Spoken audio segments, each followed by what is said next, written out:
We have 3 o'clock appointments. George and Elaine, right? Right. Could you fill these out for me, please? And, Elaine, you'll be seeing Juliana. Okay. And, George, you'll be with Raymond.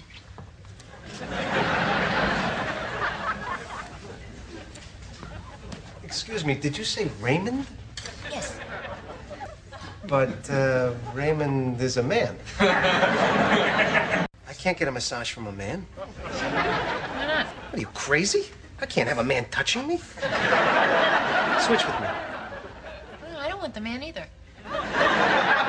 What's the difference? You're a woman. They're supposed to be touching you. He'd just be touching your back. He'd just be touching your back, too. No, it could get sexual. I know. That's the point. If it's going to get sexual, it should get sexual with you. I wouldn't be comfortable. I would? What if something happens? What could happen? What if it felt good?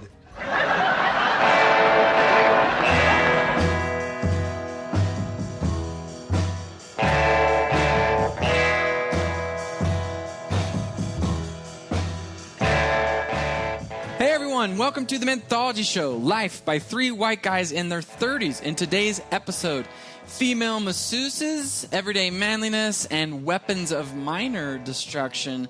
Josh, Derek, welcome to the show. Blake, Josh, it's a beautiful day in the neighborhood. Would you be mine? Could you be mine? Won't you be my podcasting neighbor? Yes, I will. Welcome, Derek. Josh, how are you doing over there, bud? I'm doing good. Good to be here, guys. Yeah. So, again, if I could plug the show, Wilson's telling me that I got to start plugging the show at the start of the show to increase iTunes ratings and interaction with the show. Please, if you haven't already, log on to iTunes, that music machine that increasingly fewer people are using in favor of Spotify and other online stuff. But we would like it if you would log into that device and rate this here podcast. Let us know your thoughts. Give us a star rating, one that you think's fair and honest, and give us a written review. That'll help other people find and discover the show and grow our community. We also ask you to contact us at our website, manthology.show.com, or Twitter at manthology.show on the old Twitters. Josh, Derek, we want to start with something that happened to me on, again, my last trip to Europe when we talked about it last episode. A very, very funny story, I think. So we go on this long hike, and then we drop down in the city of Courmayeur, Italy, this wonderful little village underneath the Italian Alps. And it's just gorgeous, picturesque. It's an amazing place. So I'm with my buddy Wesley, and we hear the great things about this hot springs location that has these natural hot springs that you can just bathe and chill and relax from a long day of hiking. So we're like, sounds great. We take a cab ride to the hot springs. We get there. The place is chock full of people and like a madhouse. And we're like, oh boy. So we get to the front desk, and the lady's like, sorry, we're at capacity. We can't let you in the hot springs, but you could get a massage if you wanted to. And we're like, okay, what's the wait? And they're like, oh, it's an hour. And we're like, well, it's a little long, but we'll do it. So we get up there. Hour passes. They bring us to the massage room, or at least the sitting room. And this one lady's standing there, and she doesn't speak very good English. And as soon as we see her, Wesley just goes, oh, Blake, crap, I forgot. And I was like, forgot what? Now, keep in mind, fellas, I'm not a big massage guy. Like, it's nice, but I don't go crazy about them. I don't know. Like, I've had 2 or 3 in my whole life. Mm-hmm. So I'm like, what did you forget? And he's like, I forgot to ask for female masseuse, for 2 female masseuses. As soon as he says this, yeah, boy, out the other door, a little short, bald Italian man comes out, ready to work on one of us. He doesn't speak English. So I'm in a very Seinfeld, George Costanza moment here. Okay? Yes. So the lady, Seinfeld. Oh yeah, the lady in broken English is like, okay, who wants to come with me? And right as she said that, Wesley goes, me. He's raising his hand. He's raising his hand like a little schoolboy, and he kind of catches himself. He's like, oh, I mean, we can wait if you want to wait for another one. And it's awkward. The little Italian guy's feeling offended now because he's not wanted. And I was like, no, it's fine. Let's go. Let's go. I'll just take the male masseuse. Let's take one for the team. It's Took not one that for big the of a team. deal. Yeah. Yeah, he was very good and professional, by the way. I must say, he doesn't speak any English, and I get in the room, and he hands me this little bag with this black piece of cloth in it. And I'm like, okay, usually in America, you just get down to your underwear or you just wear a towel, right? That's typically how it's done here. Yeah. And he hands me this thing, and I'm like, what the hell is this? And he just goes, for Dior, and he just kind of motions to my crotch area. And I'm like, okay. So he leaves, and I open this little bag up. It is a disposable banana hammock, an Italian disposable banana hammock. So I throw this thing on, and it's just awkward, bizarre. So that leads to my question: is wanting a female masseuse homophobic? I don't want it to be, but probably. I mean, if I was in that situation, I would have done the exact same thing and would have tried to get a female. Yeah, so it wasn't available. But is that homophobic? Derek, is that homophobic? I don't know. It's a real gray area, I'll say that. Because I think about it like this. Like, I'm obviously, like you said, he was a professional. He's experienced. He knows what he's doing. And, like, people that give massages, like, they know about the body. So they really, it's a science. They know what they're doing. I'm sure he was great. Josh, it was the best massage I've had. And again, I've only had a handful, but it was the best I've had. So as I'm getting this massage, I'm like, remember, athletes get massages by male sports therapists all day long. But I guess what I discovered is I think this is an American taboo. I don't think so, because after the massage, we were joking about it with the other group of hikers we were with. And I just asked the other men, I was like, have any of you, especially the other European men, have any of you had a male masseuse? And they're all like, yeah. Like, it was like, no deal. Like, no, it was just a matter of fact, like, there's no problem. So I think this is an American taboo, unless I'm mistaken. I'm sure it is. And I think, like you said, it was a wonderful experience or whatever. I think it's mostly just a mental thought of, I don't want a guy's hands all over my body. And I just don't. I mean, to the point where I moisturize, right? I put on lotion every day after the shower. I don't put it on my chest and torso because I don't want to be rubbing all over my body like that. So that's how much I don't want a guy touching my body. But I'm sure it's experience. I'm trying to think of the most polite way to say this. Europeans are weird. I would have run out of there screaming if a man came toward me with a towel and a banana hammock. But here's the thing. I don't like people touching me in general. I don't like any of you people touching me. I don't like to hug. I don't like to shake hands unless there's a possibility that I'm going to be paid for something by this person at a later date. I don't see any reason to ever touch, or more specifically, for anyone to ever touch me. So if I agree. Yeah. You're even like this with your wife. Like, touch is very platonic for you? Oh, no. That's a little different. That's a little different. Look, Derek said if he's going in for a handshake, there better be a paycheck coming behind it, right? And so with my wife, if we're getting touching, there better be a paycheck coming There's behind a it. paycheck. Yeah, That's exactly. Exactly. Otherwise, Josh, what the hell are we even doing here, right? Otherwise, we're starting up an engine. We're starting up an engine to a car with no wheels. We're not getting anywhere. Going anywhere. So, Blake, I don't think it's homophobic. I just think you don't want a guy touching you, and I think that's fine. First off, there's no to be homophobic, wouldn't he have to be gay? No. You don't know he's gay, right? I don't think so. I think homophobic is like fear of being too close to a guy. I don't think homophobic is necessarily fear of gay people. God forbid we have any knowledge or even look this up while we're talking about it. But this is an example of where we've overcorrected as a society. I mean, this comes down to just a simple preference. If you don't want a guy touching you, it's okay.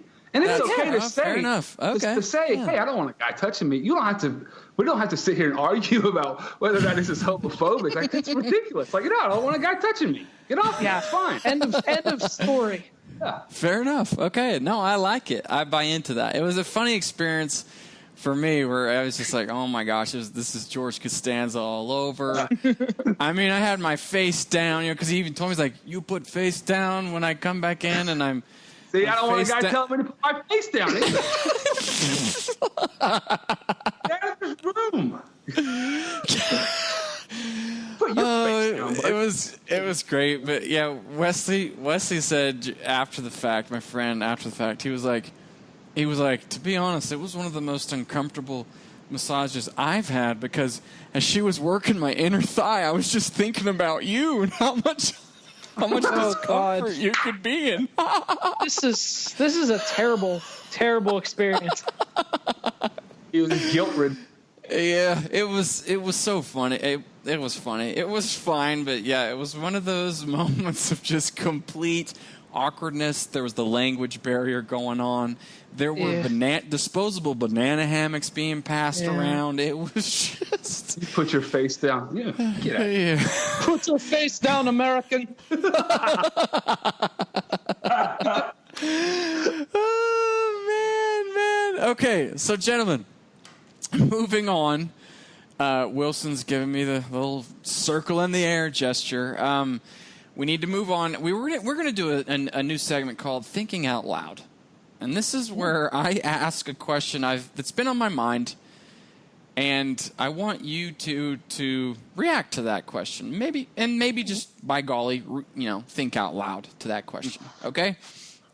Now, I like the Second Amendment. I'm an American. I was kind of raised that way, so I know this has been a sensitive subject in recent years, particularly recently, given the Orlando shootings, very sensitive. But I overall, I think, hey, the Second Amendment's there for a reason. Sure, we can probably increase or, better our checking IDs before you sell guns. But other than that, I'm cool with gun ownership, civilized guns in America. That said, I don't own a gun because I have a lot of little kids, and I just don't want to even cross that bridge with kids. So I don't keep a gun at my house, and I don't judge people that do. However, I keep a bat by my nightstand, okay? And so to think out loud, Josh and Derek, why do I keep a bat by my bed? First of all, just for theater of the mind, is this a wooden Louisville Slugger? It is a wooden Louisville Slugger 33-inch. Perfect. Well, I mean, my gut reaction would be you need to replace that with an aluminum baseball bat.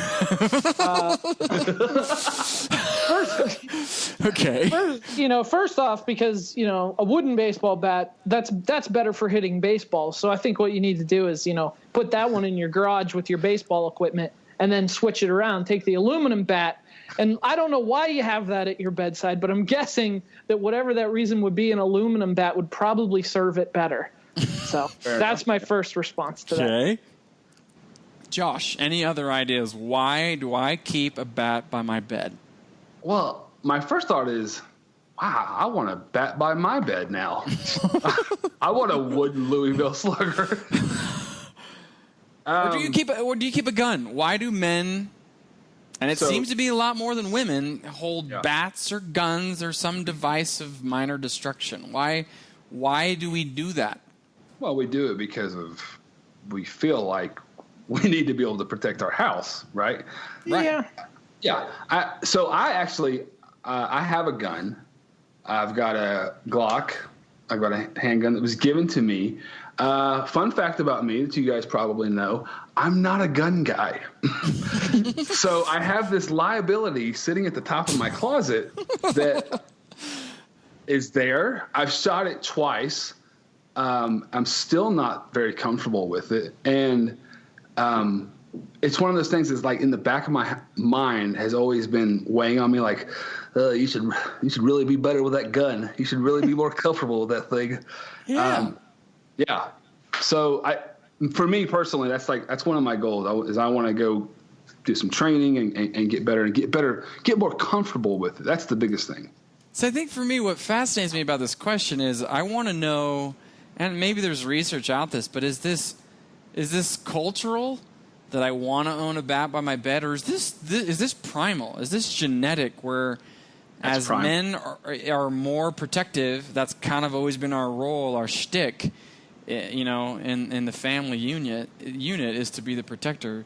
You think it's primal, Josh, or genetic? I do think it's primal, and I think you having a wooden bat at that is the most caveman example that you could have. So it's as primal Derek? as you can get right there. Yeah, Derek, what are your thoughts? I think it's a little bit of both. I think it's partly the primal instinct to protect your family, right? The same way a bear protects its cubs.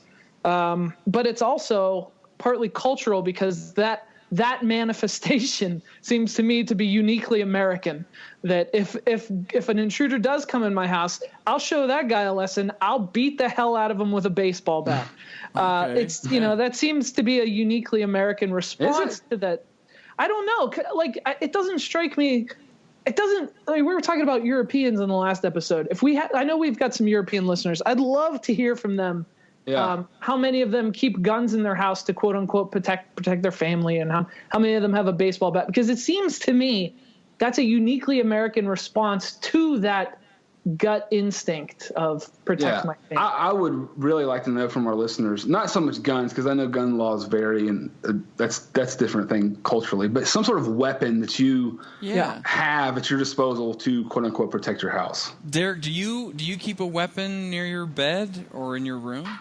No, I'm pretty anti-gun. I'm pretty anti-Second Amendment. What about bat? Are you anti knife or bat in case to protect yourself?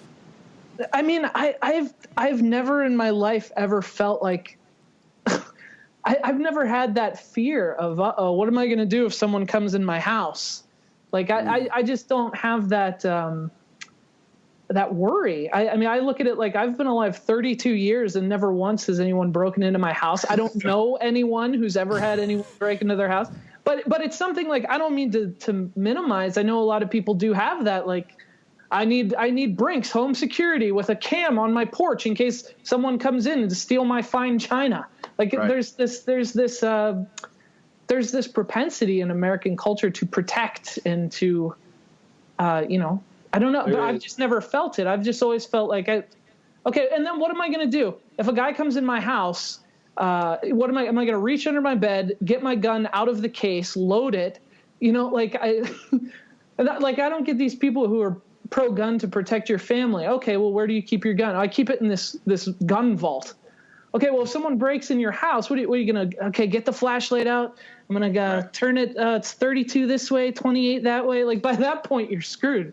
So I hear you. Like there's just a couple years ago there was a case where in my city this meth guy loaded with a gun broke into this guy's house. It was a family, had some small kids in the home. He approaches the husband with the gun. It's the middle of the night. He's like, "Give me your money, all your money now." And so the guy's like, "Okay, I need to get it. It's in my closet." And he goes, and instead of grabbing a wallet, he grabs his gun, turns around, and shoots the guy. And done. So, yeah, I think also, and Derek, to your point, maybe something that's a little different, and I'm not saying this is the end-all, be-all, but it does change once you have kids, I think. Yes. I used to think that too, like when I was single before I got married, I was like, I don't really care. I ain't got shit to lose, or whatever. I had that more mentality. But once you have some youngsters, there is something that kicks in inside of you. Yeah, I'm with you, Josh, because I didn't have this bat, Derek, this Louisville Slugger, until I had my kid. I was like, I gotta get something to protect my family. I was like, I don't want a gun because I don't feel comfortable with the gun in my house with little ones in, and I'm just not a big gun guy. So I was like, so let me just buy a bat. So it wasn't until I had kids that urge kicked in, and that's another thing. Like I can't understand this question because I'm a big believer that living by fear is a load of crap. Like, you should not live in fear, that you should live by love and passion and happiness. If you live by fear, you're going to be scared, life's going to suck. I firmly believe that. And yet, me holding this bat is this very primal or cultural fear, deep-rooted fear that is still there in my life. And it's kind of fascinating for me that that's just not who I am, but I that's what I do. It's just interesting. But it is who you are. Obviously. I mean, it's who I am. Right, like, yeah, it is. I'm not a gun guy, but I didn't get rid of that gun because I'm like, well, shoot, you know. Yeah. You know, you start playing these percentage games in your head of like, well, what if something do to it? Blah, blah, blah, blah, blah, blah. You know, so it is part of you. That's okay. Yeah.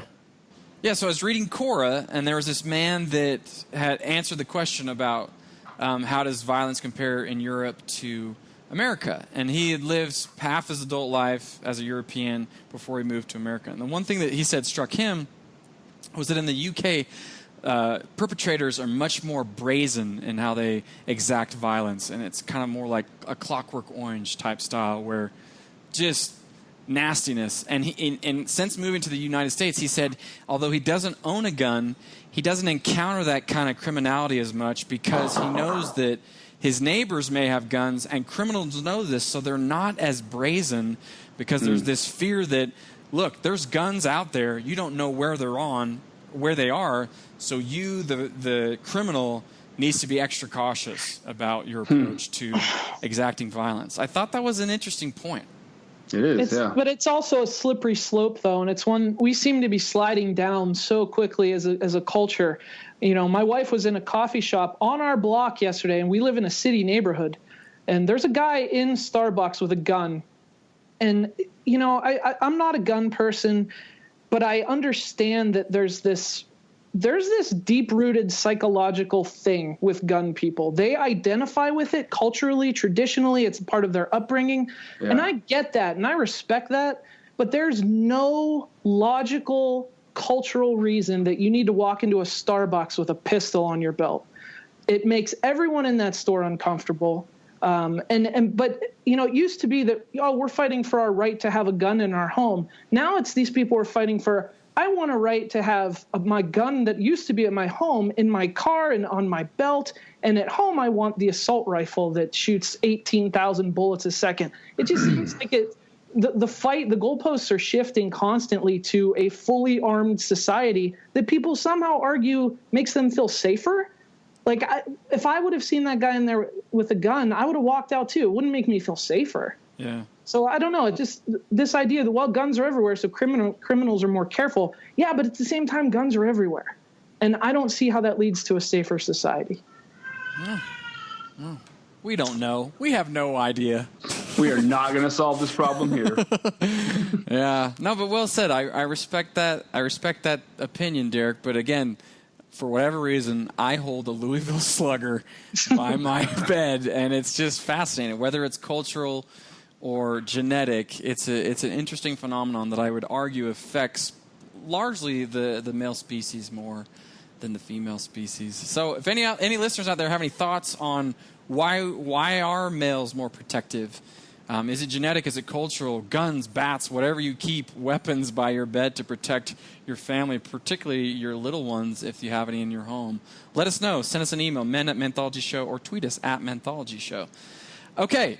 We want to end this episode with what I think a pretty good example of everyday manliness. Now, again, sorry to beat a dead horse. We've talked about my European backpacking trip ad nauseum, perhaps, but there was a great example of my British guide that did he did a wonderful thing. So we are crossing into Switzerland from Italy. We're deep into our 10-day hike. We're nearing the finish line. We start climbing this mountain, and it's covered in snow, and the fog comes in, and we can barely see 10, 15 feet in front of us with this fog. We get to the top. We take some pictures. They were all blurry because it was so foggy, with the borderline between Italy and France. And we start descending because it's windy, it's cold. We want to get out of that nastiness. So we're heading down, and then all of a sudden our guide, Dave, he stops us, and he's like, something's not right. We were hiking on top of some glacier runoff, which, of course, it was still frozen over on the top, but it was getting to the point where at any moment it could collapse, because we're hiking in the early summer, and it's just a matter of time before it gives way. So we're pretty low on the mountain, and he's like, he just had this like spidey sense where he, almost like a dog, like lifted up his nose, and he walked to this corner. He said he made everyone stay still. He walked down, he walked up, walked to the left, walked to the right. And after about 15 or 20 minutes of kind of some uneasy tension amongst the group, he came back and was like, guys, look, we are off course. We would probably be okay to keep going down this ravine, and we'll meet up with the actual trail later on. But there's a big drop-off. We do run the risk of falling into this lake this river, this runoff, if it's not going to hold. And we're just kind of in a precarious situation. It's not do or die. If there were any accidents, they would probably be minimal, but I'm recommending we hike up, cross back over, and find the main trail to get back on. So we do this. It takes an hour detour to get across these two mountain ranges back onto the main trail. A lot of people are frustrated. It was pretty, again, unsettling. But as we got to high ground and on the right track, there was this feeling of peace and like just security that overcame all of us. And the lesson there, I think, by Dave, my awesome Alps guide about everyday manliness, is when you find yourself off course, even slightly, and maybe even if it's not a matter of death, life or death, it is always better to stop and course correct yourself. Get on the right path. Mm-hmm. And when you do that, that's the manly thing to do, and you'll be blessed. You'll find a lot more peace and happiness in your life. So I thought it was a great example by Dave, my Alps guide about everyday manliness. He saved you all. Good job, Dave. Did you give him a big tip? Yeah, we did. A big American tip. Good. You saved your life. You should have. Yeah. Right. Yeah. Which makes me wonder, and I don't mean to sound pessimistic. Like, I wonder if, did he plan that just to get a tip? You guys are the greatest group ever. I would have. If he was a professional guide, I'd be like, I just saved you guys. That'd be my thing every day. No, he was a gentleman and a scholar throughout. But it was crazy to be lost in the Swiss Alps. Switzerland did not want us coming into its country that day. It was a good example of good leadership. Muchachos, we've reached the end of episode 12 of the Manthology Show. Josh, why don't you tell the listeners how they can participate in an upcoming show? Absolutely. Like we said earlier, please go to iTunes and give us some ratings, and we'd love to hear more feedback. We've got a goal of getting 100 reviews, so help us do that. You can also visit us at manthology.show.com to become a patron and support the show. Also, you can follow us on Twitter at Manthology Show, or send us some good old snail mail at men@manthology.show.com. For Josh and Derek, I'm Blake. Thank you so much for listening to this show, for being a listener, a subscriber, a patron. We really do appreciate your support, and we love doing the show, and we're glad that you're along for the ride. This is it. This is it for this episode. We hope to catch you right here next time on the Manthology Show. Same time, same Manthology Show channel. Until then.